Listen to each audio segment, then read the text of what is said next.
Namaste. Welcome to this class actually with this BPA in 142. Okay. Organizational behavior. ഇത് block 3 ആണ്. Organizational ബിഹേവിയറിന്റെ block 3.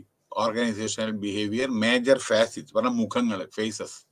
അതായത് organisation ബിഹേവിയറിന്റെ വേറെ അനവധി ഫേസസ് ഉണ്ട്. അപ്പൊ അതിൽ ചിലതാണ് ഇതിലെ ഈ ചാപ്റ്ററിൽ പറഞ്ഞിരിക്കണം, യൂണിറ്റില്. അപ്പൊ ഇന്ന് നമ്മൾ എടുക്കുന്നത് unit 5 and 6, unit 5 and 6. Today we are going to take 5, 6. അപ്പൊ ഇത് ഇന്നത്തെ മെയിൻ ടോപ്പിക്. ആദ്യത്തെ under unit 5 motivation concept and theories. അതായത് മോട്ടിവേഷൻ ഇല്ലാതെ ഒരു ഓഫീസിലായാലും ശരി, എല്ലാവർക്കും മോട്ടിവേഷൻ ഉണ്ടെന്നുണ്ടെങ്കിൽ മോർ പ്രൊഡക്ടിവിറ്റി യു ക്യാൻ. എല്ലാവരെയും മോട്ടിവേറ്റ് ചെയ്യേണ്ടത് വളരെ അത്യാവശ്യമായിട്ടുള്ള കാര്യമാണ്, especially when you are working in a company. Okay. അപ്പൊ അതിനെ പറ്റിയിട്ടാണ് വിശദീകരിച്ചത്. അത് ഇൻട്രിൻസിക് മോട്ടിവേഷൻ ഉണ്ട്, എക്സ്ട്രിൻസിക് മോട്ടിവേഷൻ ഉണ്ട്, പിന്നെ ഹൈറാർക്കി ഓഫ് നീഡ്സ് ഉണ്ട്. ഓരോരുത്തർക്ക് എന്താണ് ആവശ്യം, ഓരോരുത്തരുടെ മനുഷ്യന് ഓരോ ആവശ്യങ്ങളുണ്ടല്ലോ. ബേസിക് ആയിട്ടുള്ള എന്താണ്, പിന്നീട് എന്താണ്, അതിനെ പറ്റിയിട്ടാണ് പറയുന്നത്. ERG തിയറി അതിനെപ്പറ്റി പറയുന്നുണ്ട്. ഹെർസ്ബർഗ് 2-factor തിയറി അതിനെപ്പറ്റി പറയുന്നുണ്ട്. Theory X and theory Y അതിനെപ്പറ്റി പറയുന്നുണ്ട്. Bhagavad Gita selfless action. ഭഗവത്ഗീതയിലെ സാരോപദേശം എന്താണ്? പിന്നെ ശ്രീകൃഷ്ണൻ നമ്മുടെ അർജുനന് കൊടുത്ത ചില ഉപദേശങ്ങളുടെ 1-2 വാക്കുകൾ. Of the concept at the work place.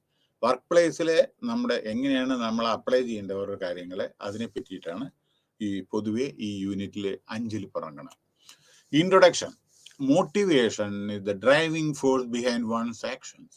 നമുക്ക് നമ്മളെ കൊച്ചു കുട്ടികളാണെങ്കിൽ അവരെ പഠിക്കാൻ വേണ്ടിയിട്ട് നമ്മൾ പ്രചോദനം കൊടുക്കണ്ടേ, പഠിക്കുക, അല്ലെങ്കിൽ അതിനുള്ള സഹായങ്ങൾ ചെയ്ത് കൊടുക്കണ്ടേ. ഓക്കെ. അതേമാതിരി നമ്മൾ ഓഫീസിൽ ആളുകൾ ജോലി ചെയ്യുമ്പോൾ അവർക്ക് അവരുടേതായ പല ഫെസിലിറ്റീസും നമ്മളും കൊടുക്കേണ്ടി വരും. അതേമാതിരി അവർ പലതും എക്സ്പെക്ടേഷനോട് കൂടി. See, there are two types. One is employee has got certain expectation at the time of working in a company. The same way employer has got certain expectation. കമ്പനിക്ക് നിങ്ങളിൽ നിന്നും ചില പ്രതീക്ഷകളുണ്ടല്ലോ. നിങ്ങൾക്ക് കമ്പനിയിൽ നിന്നുണ്ട്, കമ്പനിക്ക് നിങ്ങളിൽ നിന്നുണ്ട്. അപ്പൊ the force can come from within the individual. ഇവിടെ എന്താണെന്ന് വെച്ചാൽ നമ്മുടെ ഇൻഡിവിജ്വൽ ആയിട്ട് ചില കാര്യങ്ങളുണ്ടല്ലോ, അത് നമ്മൾ ചെയ്യണം. അപ്പോ or from outside. Motivation stimulates people to act in such a way as to accomplish their goals. അതായത് മോട്ടിവേഷൻ ഉണ്ട്. നോക്കൂ, അവർക്ക് നമ്മൾ കൂടുതൽ ഇരുന്നിട്ടുണ്ടെങ്കിൽ ഓവർ ടൈം കൊടുത്തു, റെസ്റ്റ് കൊടുത്തു, അല്ലെങ്കിൽ കോമ്പൻസേറ്ററി ഓഫ് കൊടുത്തു. അങ്ങനെയൊക്കെ ആകുമ്പോൾ എന്തുണ്ട്, അവർ they will be happy and they will be able to produce more and more and in turn നമ്മുടെ കമ്പനിയുടെ ഗോളിനെ അച്ചീവ് ചെയ്യാൻ നമുക്ക് സാധിക്കുന്നു. For example, when A student burn, അതായത് ഒരു കുട്ടി രാത്രി എന്താ പറയണ്ട വെളിച്ചത്തിൽ നമ്മൾ ഇരുന്ന് പഠിച്ച് എനിക്ക് ഫസ്റ്റ് ക്ലാസ് ആയിട്ട് പാസ്സാവണം എന്ന് വിചാരിക്കുക. അപ്പൊ അവിടെ രണ്ട് ആസ്പെക്ട് ആണ്. ഒന്ന്, ആ കുട്ടി പാസ്സാവുന്നു, പാസ്സാവാൻ വേണ്ടി പഠിക്കുന്നു, അതൊരു മോട്ടിവേഷൻ അല്ലെ. പാസ്സാവണം, ഫസ്റ്റ് ക്ലാസ് മേടിക്കണം എന്നുള്ള ഒരു ആഗ്രഹം. പക്ഷേ അത് കഴിഞ്ഞ ഫസ്റ്റ് ക്ലാസ് സപ്പോസ് കിട്ടിയാൽ ആ കുട്ടി ചിലപ്പോ അവാർഡോ മെഡലോ മൊമെന്റോ എന്തെങ്കിലും കിട്ടും അല്ലേ. അത് എക്സ്റ്റേണൽ മോട്ടിവേഷൻ ആണ്. ഇന്റേണൽ നമ്മൾ പഠിക്കുന്നു, നമ്മുടേതായ വിധത്തിൽ നമ്മൾ പഠിക്കുന്നു, അത് ഇന്റേണൽ മോട്ടിവേഷൻ ആണ്. എക്സ്റ്റേണൽ മോട്ടിവേഷൻ പഠിച്ചത് കൊണ്ട് നമുക്ക് ഇതെല്ലാം കിട്ടുന്നു, റിവാർഡോ വേറെ എന്തെങ്കിലും പലതും കിട്ടുന്നില്ലേ. അപ്പോ അത് എക്സ്റ്റേണൽ ആയിട്ട് വരും.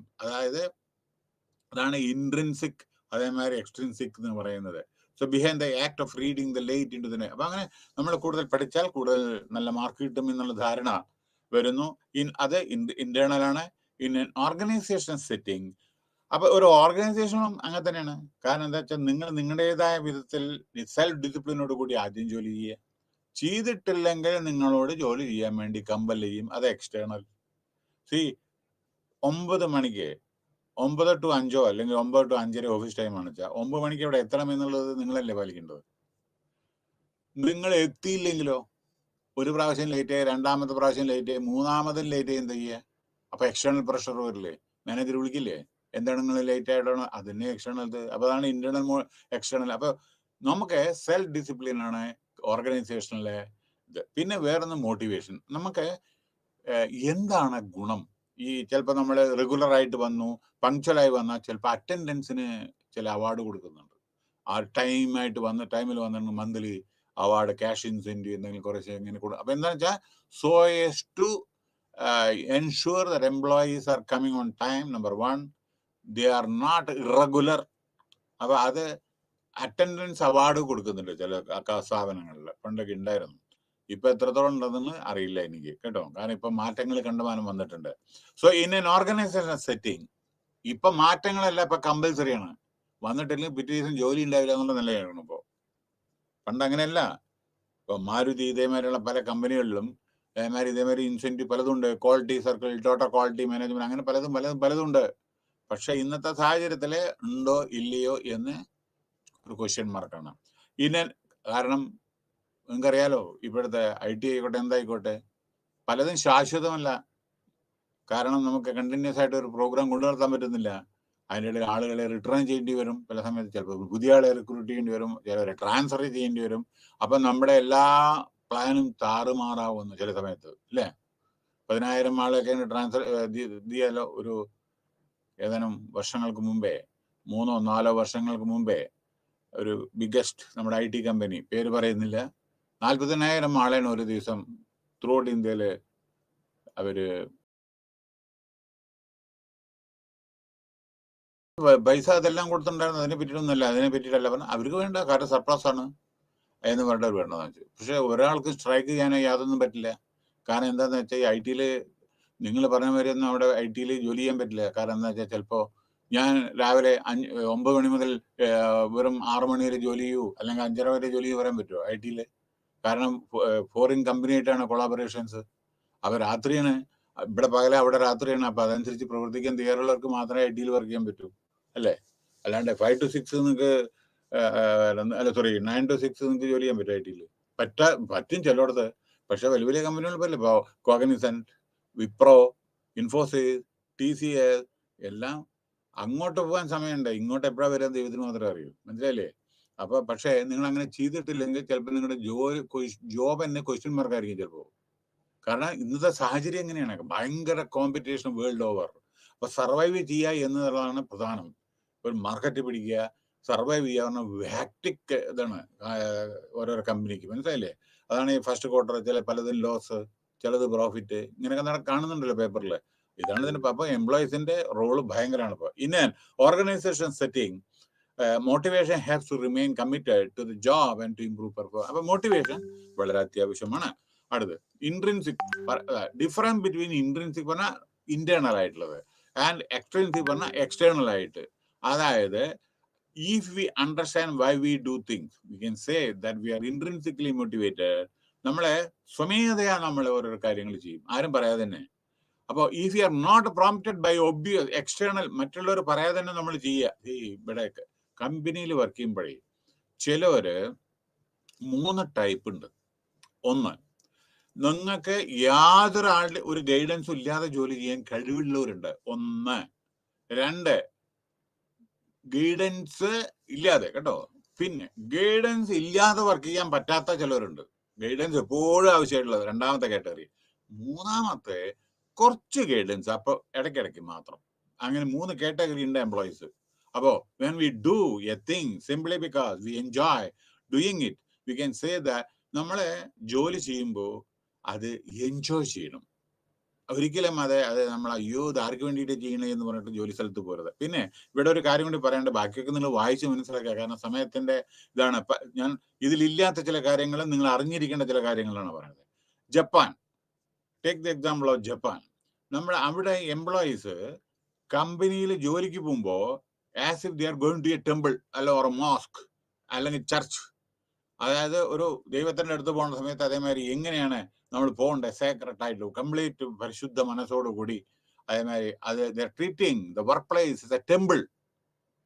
പിന്നെ ജപ്പാന്റെ ഒരു രീതി നിങ്ങൾക്ക് അറിയോ? സ്ട്രൈക്കിൽ പോവില്ല.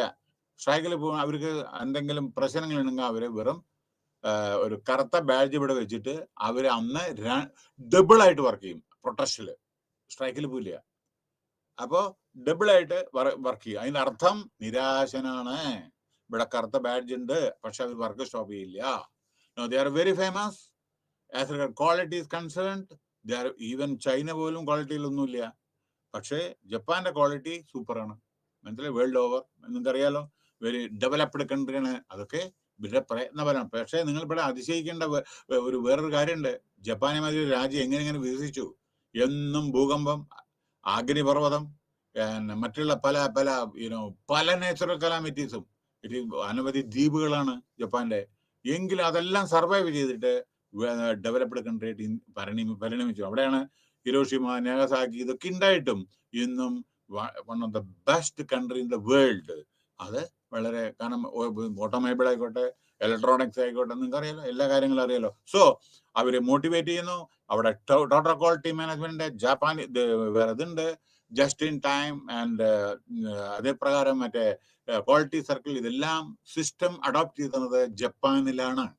Four example, if a student is reading a book on history, ഒരു ഉദാഹരണം, ഇന്റേണൽ നമ്മളെ ഇൻട്രിൻസിക് എന്നാണ്. ഒരു കുട്ടി ഒരു ഹിസ്റ്ററിയുടെ പുസ്തകം വായിക്കാന്ന് വിചാരിക്കുക. അതിന്റെ അർത്ഥം ആ കുട്ടി ഹിസ്റ്ററിയിലെ എല്ലാം അറിയാനുള്ള ആഗ്രഹം, ഓരോരോ ഹിസ്റ്ററി. അപ്പൊ അത് ഇൻട്രിൻസിക് ആണത്, ഉള്ളില് അവന്റെ ആഗ്രഹം. ഇപ്പൊ നമ്മളെ സിവിൽ സർവീസ് പരിശീലിക്കണം, അപ്പൊ അത് ഉള്ളിൽ അവന്റെ ആഗ്രഹമാണ്, അതാണ് ഇൻട്രിൻസിക്. ഓക്കെ, സോ അതേമാതിരി become the class topper so that he കണ്ടോ. ഇവിടെ പാസ്സായി എന്ന് വിചാരിക്കുക, ഒരു മിനിറ്റ്, നിങ്ങൾ സിവിൽ സർവീസ് പാസ്സായി വിചാരിക്കുക, യു വിൽ ഗെറ്റ് കളക്ടറുടെ അല്ലെങ്കിൽ IPS SP യുടെ വേറെ എന്തെങ്കിലോ ASP എന്തെങ്കിലും കിട്ടും. അത് എക്സ്ട്രൻസിക് ആണ്. അതായത് ഇത് കിട്ടിയാൽ അത്, ഇത് പാസ്സായാൽ അത്. അപ്പൊ ഇൻട്രിൻസിക് പറഞ്ഞാൽ ഉള്ളിൽ നിങ്ങൾ ചെയ്യേണ്ടത്, എക്സ്ട്രിൻസിക് പറഞ്ഞാൽ ബാഹ്യക നിങ്ങൾക്ക് ബെനിഫിറ്റ്. അതാണ്.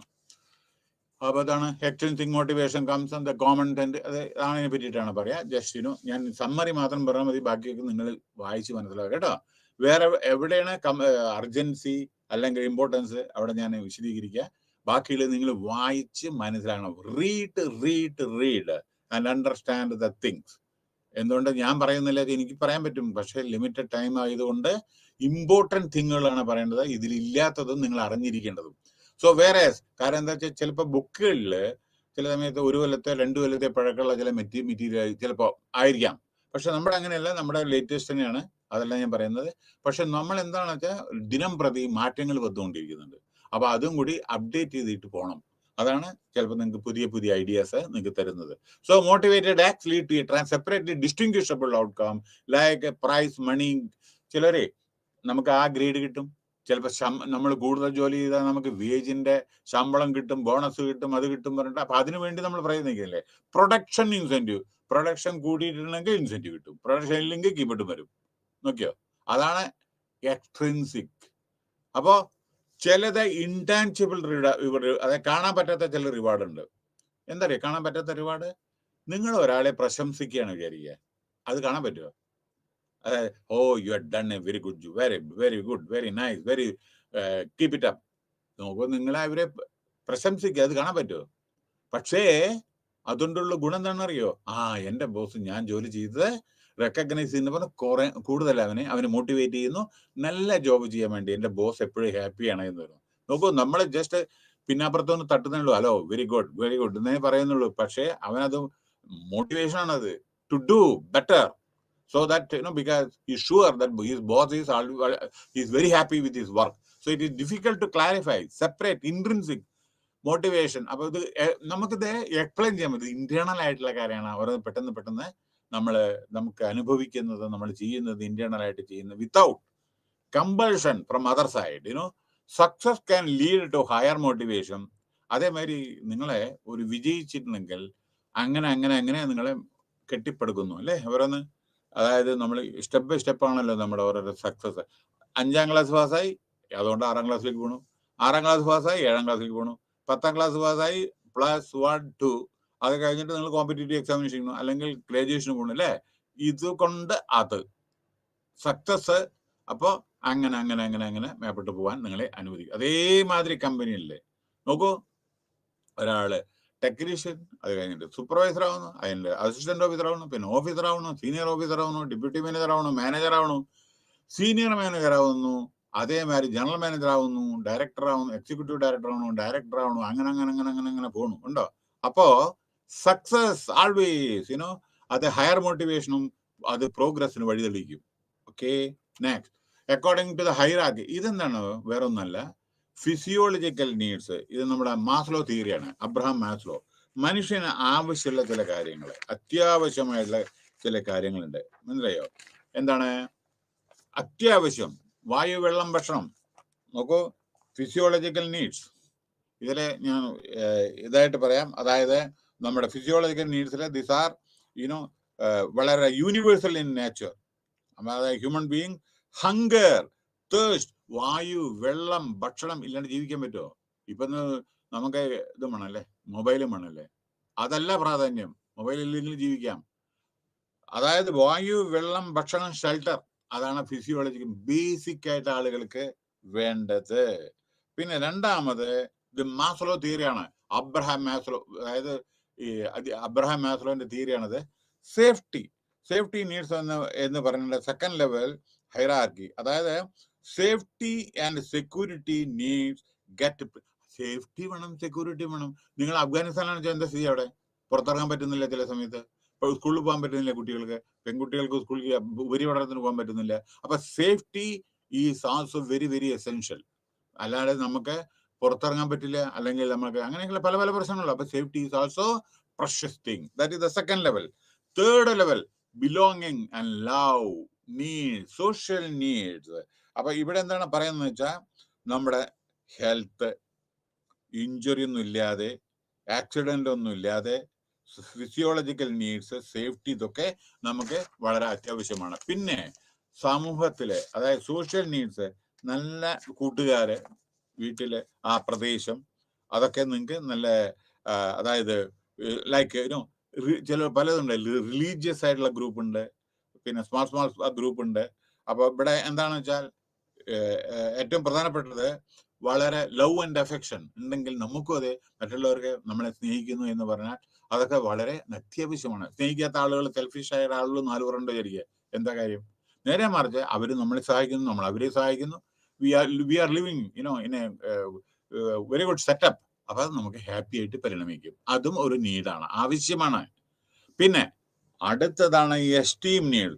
എസ്റ്റീം എന്ന് വെച്ചാൽ റിലേറ്റഡ് ടു ഈഗോ സാറ്റിസ്ഫാക്ഷൻ. നിങ്ങൾക്ക് ഒരു പൊസിഷനിലാവണം, ഞാൻ തഹസിൽദാർ ആവണം, കലക്ടർ ആവണം, അല്ലെങ്കിൽ വേറെ എന്തെങ്കിലും ആവണം, സെക്രട്ടറി ആവണം, അല്ലെങ്കിൽ വേറെ അങ്ങനെ അല്ലെങ്കിൽ ഡോക്ടർ ആവണം, അഡ്വക്കേറ്റ് ആവണം. അതാണ്. അപ്പോ സൊസൈറ്റിയിൽ നിങ്ങൾക്ക് ഒരു സ്ഥാനം ഉണ്ടാവും. അവൻ അങ്ങനെയാണ്, അല്ലെങ്കിൽ അവൻ പ്രൊഫസറാണ്. അതാണ് നിങ്ങളുടെ ഈഗോ. അതും ഒരു നീഡാണല്ലോ, അതിനു വേണ്ടിയിട്ട് നമ്മൾ പ്രവർത്തിക്കുന്നത് അല്ലേ. അടുത്തത്, നമ്മളിപ്പോ പഠിക്കാൻ പാടില്ല, നമ്മൾ എഞ്ചിനീയർ ആവണം, അല്ലെങ്കിൽ ഡോക്ടർ ആവണം, അല്ലെങ്കിൽ സിവിൽ സർവന്റ് ആവണം, അങ്ങനെ ഓരോ നീഡ് വരുന്നില്ലേ ചിലര്. അതാണ് എസ്റ്റീം നീഡ്. കാരണം ഒരു സൊസൈറ്റിയിലുള്ള സ്ഥാനം വേണ്ടേ. ഇനിയാണ് വരുന്നത് the last one, 5th stage, self actualization needs. അതായത് നിങ്ങൾ ആഗ്രഹിക്കുന്ന സ്ഥലത്ത് നിങ്ങൾ എത്തുക. ഇന്നലെ പറഞ്ഞതാണത് ഞാൻ. നിങ്ങൾ എന്താഗ്രഹിച്ചോ അത് പിടിക്കുന്നതാണ് സെൽഫ് ആക്ച്വലൈസേഷൻ. ഇപ്പോൾ നമ്മുടെ Adani, yes, India's number 1, Ambani number 2 അല്ലേ? അതേ പ്രകാരം നമ്മളിത് ഇപ്പോൾ ഒരാള് ചീഫ് മിനിസ്റ്റർ ആവുന്നു, അതാണ് സ്റ്റേറ്റിനെ സംബന്ധിച്ച് ഏറ്റവും ടോപ്പ്. ഒരാൾ പ്രൈം മിനിസ്റ്റർ ആവണം, അതാണ് കൺട്രിയുടെ ഏറ്റവും വലുത്. ഒരു പൊളിറ്റീഷ്യൻ സംബന്ധിച്ചിടത്തോളം അല്ലേ. അങ്ങനെ വേറെ സിവിൽ സർവന്റ് ആവണം, ഞാൻ ചീഫ് സെക്രട്ടറി വരെ ആവും, അല്ലെങ്കിൽ വേറെ ഞാൻ അവിടുത്തെ ക്യാബിനറ്റ് സെക്രട്ടറി ആവും അല്ലേ. അപ്പൊ അവിടെ എത്തുന്നതാണ് സെൽഫ് ആക്ച്വലൈസേഷൻ. നിങ്ങൾ പ്രതീക്ഷിച്ച സ്ഥലത്ത് എത്തുന്നതാണ്. സോ തന്നെ പറയണ Maslow, when one needed level ഈ സാറ്റിസ്ഫൈ, ഒരു നീഡ് സാറ്റിസ്ഫൈ ചെയ്താൽ നിങ്ങൾ അടുത്ത സ്റ്റെപ്പ്. അതായത് ആദ്യം സൈക്കിള്, നമ്മൾ സ്കൂളിൽ പോകുമ്പോൾ സൈക്കിൾ കൊണ്ട് സാറ്റിസ്ഫൈഡ് ആണ് അല്ലേ. അത് കഴിഞ്ഞാൽ നിങ്ങൾ കോളേജിലായിരുന്നെങ്കിൽ മോട്ടോർ സൈക്കിൾ ഉണ്ട്, നോക്കൂ, സാറ്റിസ്ഫാക്ഷൻ നോക്കിയുള്ളൂ പോണത്. ഒരു സ്റ്റേജ് കഴിഞ്ഞാൽ മറ്റേ സ്റ്റേജ്. അതായത് നിങ്ങളെ സൈക്കിൾ കൊണ്ട് സാറ്റിസ്ഫൈഡ് അല്ല, അപ്പൊ നിങ്ങൾ ബൈക്ക് വാങ്ങുന്നു, ഓക്കെ, അതായി. അത് കഴിഞ്ഞിട്ട് നിങ്ങൾക്ക് ഒരു ജോലിയായി, അപ്പൊ നിങ്ങൾ അതിലുകൊണ്ട് സാറ്റിസ്ഫൈഡ് അല്ല, അപ്പൊ എനിക്കൊരു കാർ വേണം. മനസ്സിലായോ? ആ കാറ് വാങ്ങിയിട്ട് നമ്മൾ അടുത്ത കൊല്ലം വേറൊരു ബ്രാൻഡ് വാങ്ങണം, നമുക്ക് പുതിയ ലേറ്റസ്റ്റ്. അപ്പൊ അങ്ങനെയില്ലേ. അങ്ങനെ ആഗ്രഹങ്ങൾ മാത്രം അവശേഷിക്കുന്നു. ഒരാള് കംപ്ലീറ്റ് സാറ്റിസ്ഫൈഡ് അല്ല എന്നും നീഡ് ആവശ്യങ്ങൾ കൂടി കൂടി കൂടി കൂടി കൂടി വരുന്നു അല്ലെ. അതുകൊണ്ടാണ് ഇന്ന് modern world the world of specialization അല്ലെ. അപ്പോ അതുകൊണ്ട് ആഗ്രഹങ്ങളും ഇത് കടിഞ്ഞാടിടാൻ പറ്റില്ലല്ലോ നമ്മുടെ ആഗ്രഹങ്ങൾക്ക് അല്ലല്ലോ. നമുക്ക് അങ്ങനെ വേണം ഇങ്ങനെ വേണം, ഒരു വീട് വേണം 10 വീട് വേണം അല്ലെ. നമുക്ക് എത്ര കിട്ടിയാലും പോരാ, അങ്ങനെയുണ്ടല്ലോ ചിലര്. പൈസ ജീവിക്കാൻ വേണ്ടിയിട്ടാണ്, അതും പോരാ, എനിക്ക് ഇത്ര പൈസ വേണം അല്ലെങ്കിൽ അത്ര വേണം, അല്ലെങ്കിൽ നമ്മുടെ ഗോൾഡ് സ്മഗ്ലിംഗ് ഒക്കെ ഉണ്ടല്ലോ. ഇതൊക്കെ സെൽഫ് സാറ്റിസ്ഫാക്ഷന് വേണ്ടിയിട്ടും ഹയർ ഇൻകം കിട്ടാൻ വേണ്ടിയിട്ടും സൊസൈറ്റിയിലെ. പക്ഷെ ഇവർക്ക് ഈ സൊസൈറ്റിയിൽ എന്ത് സാധനമാണ്, ഇന്നതുണ്ട് നാളെ ജയിലിൽ പോണ്ടി വരും ചിലപ്പോ. അപ്പൊ അതൊന്നും ശാശ്വതമല്ല കേട്ടോ. അപ്പൊ നമ്മളെ ഈ സത്യസന്ധമായി കെട്ടിപ്പടുത്ത് കഷ്ടപ്പെട്ട് ഓരോന്ന് ചെയ്യുന്നത് ശാശ്വതമാണ്. So the need food, water, air, ഇതെല്ലാം അത്യാവശ്യമാണ്. It is coming under category of physiological needs. These are എല്ലാവർക്കും ആവശ്യമാണ്. പിന്നെ അതേപോലെ റീസണബിൾ ആണ്. അതുകൊണ്ട് ഇത് സാറ്റിസ്ഫൈഡ് അല്ല വിചാരിക്കുക. അടുത്ത് ഇത് നിങ്ങൾക്ക് വെള്ളമില്ല കുടിക്കാൻ, വീടും ഇല്ല, നിങ്ങൾക്ക് ഭക്ഷണമില്ല, ഒന്നുമില്ല, പിന്നെ നിങ്ങൾ എന്തിനാ നിങ്ങളുടെ സൊസൈറ്റിയിൽ സ്ഥാനം? നിങ്ങൾ വേറെ എന്താ പിന്നെ നീഡ്? ഇതല്ലേ ബേസിക് നീഡ് അല്ലേ? വെള്ളമില്ലേ, വായുവില്ലേ, ഒന്നുമില്ല, വീടുമില്ല, താമസിക്കാന്ന് വെച്ചാൽ പിന്നെ എന്താ നീഡ്? അപ്പൊ അതാണ് basic thing. It is reasonable to assume that unless this need is satisfied, it is very unlikely that person will aim. അപ്പൊ ഇത് അത്യാവശ്യമാണ്. അപ്പൊ അവർ അടുത്തടുത്തടുത്ത് ഓരോന്നും വന്നു. പിന്നെ individual will feel the need to be. പിന്നെ എപ്പോഴും നമ്മുടെ ആളുകള്, നമ്മുടെ 4 പുറവും നമ്മളെ പ്രൊട്ടക്ട് ചെയ്യണം. നമുക്കൊരു സെക്യൂരിറ്റി അത്യാവശ്യമാണ്. നമ്മുടെ വീട്ടിന്റെ 4 പുറവും ചില സ്ഥാനങ്ങളില് ചില സ്ഥലത്തില്ല. ഞാൻ ഒരു ചെറിയ ഉദാഹരണം ഞാൻ പറയാം. Yesterday I had an opportunity to meet some senior people. അപ്പോൾ then I was just asking, നിങ്ങൾക്ക് എന്ന സ്ഥലത്ത് നിങ്ങൾക്ക് താമസിച്ചൂടെ, ആ സ്ഥലത്ത് താമസിച്ചൂടെ? അയ്യോ no no no no no it is dangerous place. കാരണം പറയുന്നില്ല ഞാൻ, it is a danger place, we cannot live there. എന്താ കാരണം? അപ്പോ പ്രൊട്ടക്ഷൻ ഇല്ല എന്നർത്ഥം. അപ്പൊ അതുകൊണ്ട് അവിടെ പോകാൻ ആഗ്രഹമില്ല എന്നർത്ഥം. സോ അങ്ങനെയുണ്ട്. അപ്പോ ഡേഞ്ചേഴ്സ് ഉണ്ടാവും. അതില്ലാതെ നമുക്കത് അതിന്ന് നമ്മളെ ഒഴിഞ്ഞു മാറാൻ ശ്രമിക്കുന്നു. So he will earn both physical and financial security. He would want to be protected against. പിന്നെ എപ്പോഴും നമ്മൾ ഇഞ്ചുറി, ആക്സിഡന്റ്, ഇതെന്നൊക്കെ നമ്മൾ പ്രൊട്ടക്ട് ചെയ്യാൻ വേണ്ടിയിട്ട് ആ ആക്സിഡന്റ് ഒന്നും ഇല്ലാതെ, അതൊക്കെ ഇതാണ് ബേസിക് നീഡ്സ് ആണ് ഇതൊക്കെ കേട്ടോ. So next level is that of the social need, belonging. If this need is not satisfied, people may feel lonely. അതായത് നിങ്ങൾ സൊസൈറ്റിയിലെ ആരോട് നിങ്ങൾ സംസാരിക്കുന്നില്ല, ഒന്നുമില്ലെങ്കിൽ യു വിൽ ഫീൽ ലോൺലി. എത്ര സമയം നിങ്ങൾ മിണ്ടാതിരിക്കും? എത്ര ദിവസം?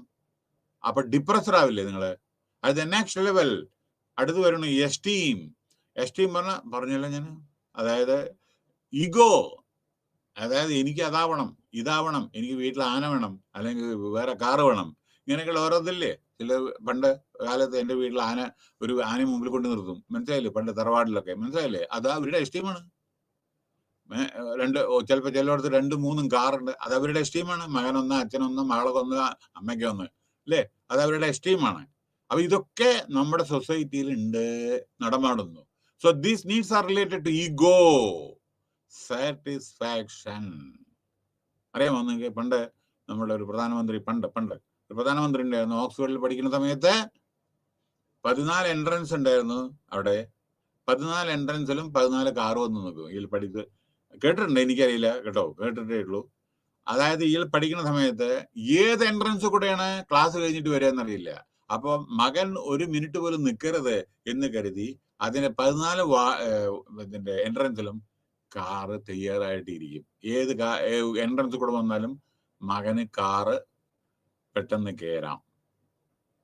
അതാണ് സെൽഫ് എസ്റ്റീം. പിന്നെ സെൽഫ് റെസ്പെക്ട്. പിന്നെ ഒരു കാര്യം, സെൽഫ് റെസ്പെക്ട് കാശ് കൊടുത്ത് മേടിക്കാൻ പറ്റില്ല കേട്ടോ. സെൽഫ് റെസ്പെക്ട് പറഞ്ഞാൽ you to make extra ordinary efforts to get that self respect. അങ്ങനെ നമ്മളങ്ങനെ പറഞ്ഞിട്ട് നമ്മൾ റെസ്പെക്ട് ചെയ്യില്ലല്ലോ. അത് നമ്മുടെ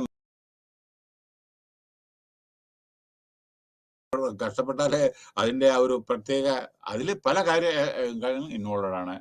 അതായത് മറ്റുള്ളവരുള്ള പെരുമാറ്റം, നിങ്ങളുടെ service to the society and സ്ഥാനം, അതേമാതിരി അങ്ങനെ ഡൗൺ ടു എർത്ത് പേഴ്സണാലിറ്റി, ഇതൊക്കെ കൗണ്ട് ചെയ്യും, ബിഹേവിയർ ഒക്കെ. So the top most level of human need is self actualization. ഇതാണ് ഏറ്റവും വലുത്. അതായത് ഒരു അക്കൗണ്ടന്റ് ഞാൻ 4 കൊല്ലം 3 കൊല്ലം കഴിഞ്ഞ് ഞാൻ അസിസ്റ്റന്റ് അക്കൗണ്ടന്റ് ആവും, അത് കഴിഞ്ഞാൽ ഞാൻ സീനിയർ അക്കൗണ്ടന്റ് ആവും, ഞാൻ അത് കഴിഞ്ഞ അങ്ങനെ അങ്ങനെ അങ്ങനെ അങ്ങനെ അങ്ങനെ അങ്ങനെ പോയിട്ട് ഞാൻ ഡയറക്ടർ ഫൈനാൻസ് ആവും. പറയാം, അങ്ങനെ ഡയറക്ടർ ഫൈനാൻസ് ആയി എന്ന് വിചാരിക്കുക. അത് അവൻ ആഗ്രഹിച്ചോടത്ത് എത്തി, അല്ലെങ്കിൽ ചിലപ്പം CEO ആയിരിക്കും. അവൻ വിചാരിച്ച സ്ഥാനത്ത് മാക്സിമം എവിടെ എത്താൻ പറ്റുമോ അവിടെ എത്തി. So this statement points to need of the realization. അപ്പൊ നമ്മൾ എന്ത് പ്രതീക്ഷിക്കുന്നു അവിടെ എത്തുന്നതാണ് മോട്ടിവേഷൻ. അടുത്ത്, according to Maslow there is hierarchy as far as പറഞ്ഞു കഴിഞ്ഞു, but many researchers point out that rigid structure may not be clearly representative of the true process. According to them, there can be considerable overlap.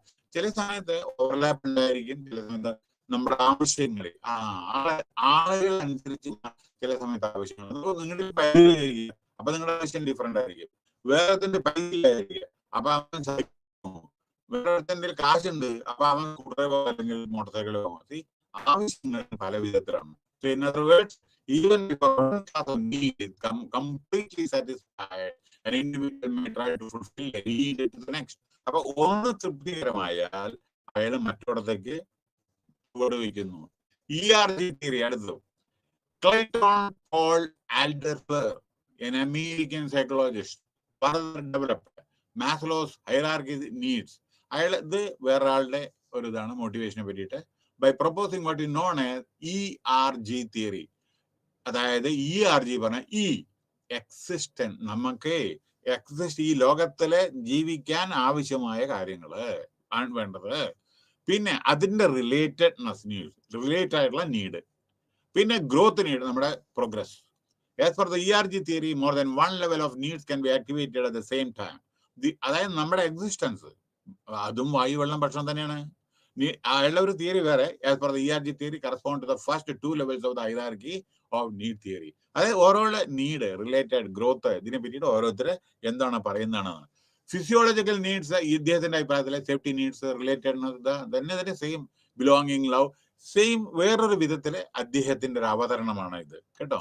അടുത്ത്, ഹെർസ്ബർഗ് 2-factor theory. നോക്കോളൂ, ഈ theory എന്താണ് അറിയോ? The 2-factor theory proposed by the famous psychologist Frederick Herzberg is also known to the by the names of dual factory theory and Herzberg motivation hygiene theory. ഇവിടെ എന്താ പറയുന്നത് അറിയോ? ഈ job satisfaction, job തൃപ്തി വരണമെന്നുണ്ടെങ്കിൽ satisfaction, dissatisfaction. ചിലപ്പോ satisfaction, ജോലി തൃപ്തി, ചിലപ്പോ സംതിങ് ഈസ് ബെറ്റർ ദാൻ എന്ന് പറഞ്ഞ് ഡിസാറ്റിസ്ഫൈഡ് ജോലിയൊക്കെ ചെയ്യും, പക്ഷെ സാറ്റിസ്ഫൈഡ് അല്ല. പോകുന്നു വരുന്നു, പക്ഷെ മനസ്സ് തുറന്ന് ചിരിക്കുന്നില്ല, സന്തോഷമില്ല. അപ്പോ അവിടെ എന്താ ചെയ്തത്? ഈ തിയറിയില് ഹെർസ്ബർഗ് 200 അക്കൗണ്ടന്റ് എഞ്ചിനീയർമാരെ സർവേ ചെയ്തപ്പോ ജോബ് സാറ്റിസ്ഫാക്ഷൻ, ഡിസാറ്റിസ്ഫാക്ഷൻ കാണാനിടയായി. അപ്പൊ അതിനെ പറ്റിയിട്ടാണ് പറയണത്. അപ്പോ ഡിസാറ്റിസ്ഫാക്ഷന്റെ എന്താണ് factors like recognition, challenging work and other aspects. അപ്പൊ ഇതൊക്കെ ഇൻട്രിൻസിക്, ഇതൊക്കെ റെസ്പെക്റ്റും ഇതൊക്കെ ഇൻട്രിൻസിക് ആണ്. മറ്റേത് എക്സ്ട്രിൻസിക്, അതായത് that lead to satisfaction. Herbert called these factors motivated. These factors help a person to move from a no satisfaction state to a satisfaction. ചില no satisfaction നിന്ന് satisfaction സ്റ്റേറ്റിലേക്ക് പോകുന്നു. Herzberg also found that the dissatisfying factors are mainly contextual in nature. They are, Herzberg called these factors working condition, company policy, job security, behavior, supervisor, നിങ്ങളുടെ immediate ഓഫീസറുടെ പെരുമാറ്റം. ഇതിനെയാണ് hygiene എന്ന് പറയുന്നത്. Work environment, hygiene പറഞ്ഞ work environment, അതായത് നിങ്ങളുടെ job, നിങ്ങളുടെ കമ്പനിയുടെ പോളിസീസ്, നിങ്ങളുടെ ബിഹേവിയർ ഓഫ് സൂപ്പർവൈസർ, നിങ്ങളുടെ ഇമ്മീഡിയറ്റ് ബോസ് ഏത് വിധത്തിലാണ് പെരുമാറണേ, ഇതൊക്കെ ഹൈജീൻ ഫാക്ടറാണ് ആ വർക്ക് എൻവയോൺമെന്റിൽ. അതായത് അത്യാവശ്യമായ ചില കാര്യങ്ങളാണ്. So these are not motivational. ഇത് മോട്ടിവേഷണൽ അല്ല, അവിടെ നിലകൊള്ളുന്നതാണോ അത്, കേട്ടോ. In the sense that even when hygiene factors are very favourable, a person job satisfaction need not be high. പക്ഷെ ഇതുകൊണ്ട് മാത്രം ഒരാൾക്ക് ജോബ് സാറ്റിസ്ഫാക്ഷൻ ഉണ്ടാവില്ലല്ലോ. അതായത് ഇപ്പൊ നമ്മുടെ ജോബ് സെക്യൂരിറ്റി ഉണ്ട്, അല്ലെങ്കിൽ വർക്കിംഗ് കണ്ടീഷൻ ഉണ്ട്, കമ്പനി പോളിസി ഒക്കെ എല്ലാം ഉണ്ട്. പക്ഷേ ഇതൊന്നും മാത്രം സാറ്റിസ്ഫൈഡ് അല്ല, വേറെ ചില കാര്യങ്ങളും വേണം. കാശ് വേണ്ടേ, പൈസ, പ്രൊമോഷൻ ഇതൊക്കെ വേണ്ടേ. all the monetary incentive, non-monetary incentive, recognition. So all that we can say is that joy and dissatisfaction level will be low. But grievances, complaint related to hygiene factors can you cause a person or satisfaction, no satisfaction, no dissatisfaction. See, dissatisfaction, no dissatisfaction തമ്മിൽ വ്യത്യാസമുണ്ട്. സാറ്റിസ്ഫാക്ഷനും ഡിസാറ്റിസ്ഫാക്ഷനും തമ്മിൽ വ്യത്യാസമുണ്ട്. അത് അർത്ഥം ഒന്ന് വായിച്ചാൽ നിങ്ങൾക്ക് അറിയാം. In other words, job satisfaction is not the exact opposite of job dissatisfaction. നോക്കൂ, ജോബ് സാറ്റിസ്ഫാക്ഷൻ ഡിസാറ്റിസ്ഫാക്ഷന്റെ വിപരീതമല്ല. Job satisfaction no job satisfaction ആണ് വിപരീതം, ഡിസാറ്റിസ്ഫാക്ഷൻ അല്ല കേട്ടോ. അടുത്ത് X and Y theory. Douglas McGregor, വളരെ ഫേമസ് ആളുകളാണ് ഇവരൊക്കെ. അയാളുടെ എക്സ് വൈ തിയറി. എന്താ എക്സ് തിയറി?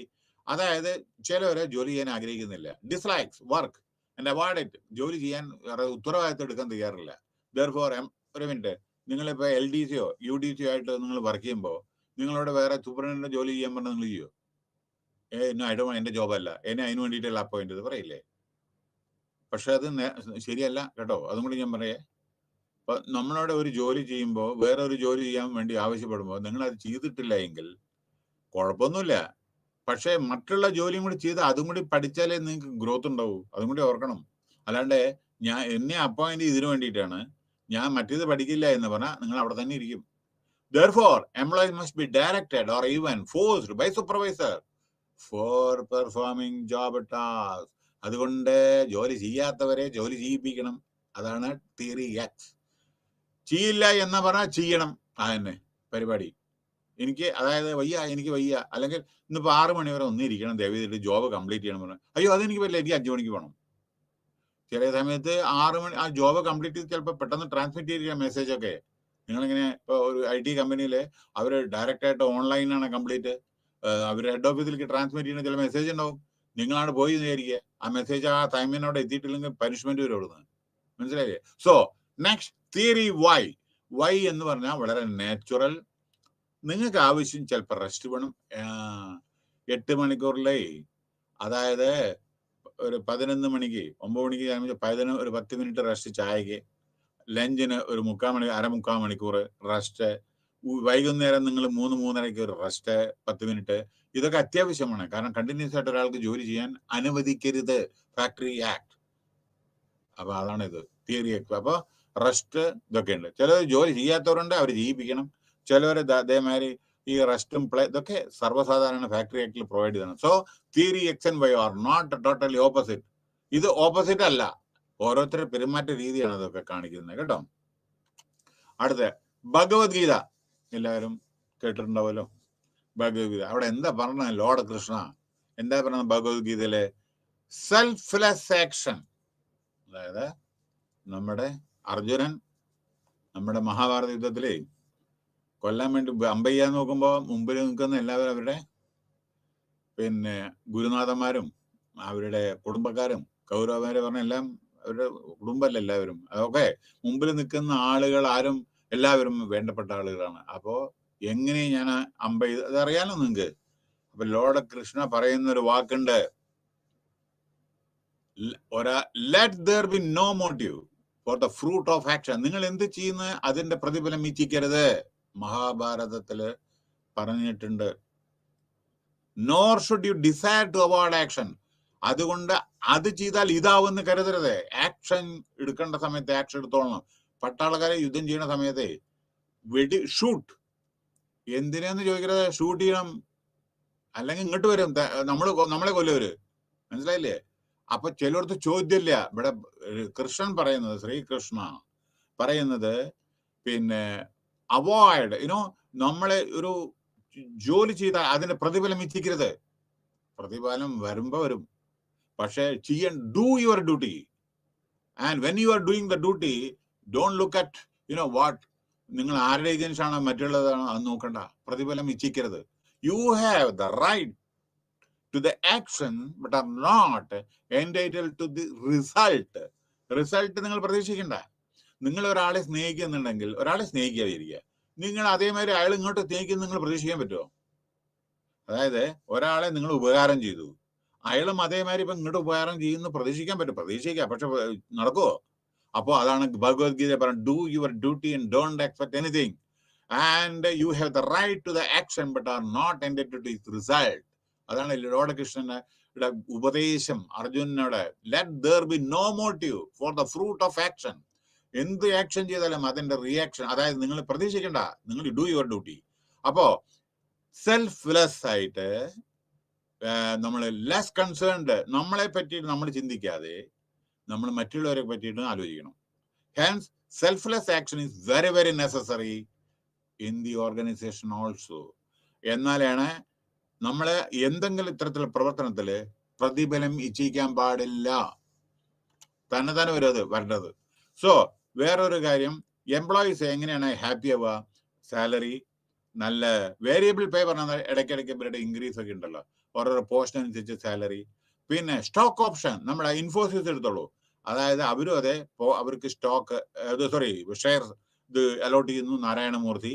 അപ്പൊ they are also become, employees are becoming the owner of the company, so they will not leave the company.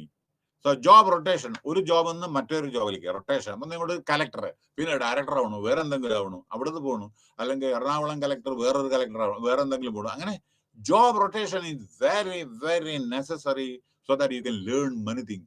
ഓരോരോ കാര്യങ്ങൾ നിങ്ങളെ basic ആയിട്ട് ലൈഫിൽ നിങ്ങൾ അറിഞ്ഞിരിക്കേണ്ടത്, try to learn, try to shoulder the responsibilities assigned by the seniors so that you can learn so many things and future opportunity വരുമ്പോൾ നിങ്ങൾക്ക് നല്ല ചാൻസ് കിട്ടും.